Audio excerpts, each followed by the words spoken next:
right, Mega World Capital Town again at City of San Fernando, Pampanga. So ito yung bagong bukas na kalsada ni Mega World Capital Town.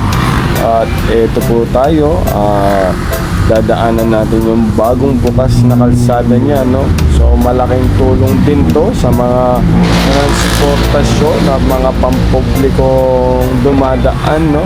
Katulad kung minsan sobrang traffic na dyan sa paggawi ng Pleasanton Boulevard at lipat ng Hirosol, no? Minsan talagang mahaba yung traffic. So ito siguro yung vice versa na kalsada na pwedeng daanan, pero kasalukuyan wala naman tayong nakikitang mga pampublikong sasakyan na dumadaan. Siguro bawal, no? Pero ganun pa man, at napakaganda talaga ng lugar na to at napakagaling ng naka-imbento, no? So paghapon na, ang daming mga taong nagja-jogging, yan, nag-exercise yun, no? At yun nga, ang dami ring mga pumupunta, nagpapasyal dito sa lugar na to, no? Nakakamamangha naman kasi ang kalsada, ang paligid, yan. So sana suportahan ng mga kabataan, mamamayan ng lugar na to, no?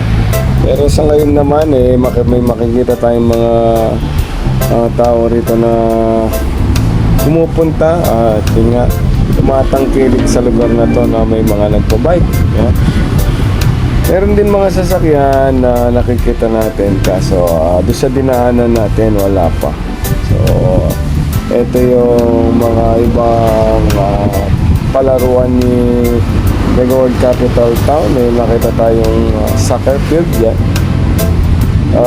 May mga magandang tambayan dito, katulad ng mga nakapark na kotse, no? Karamihan dyan yung mga taong nagja-jogging, nagpo-food trip,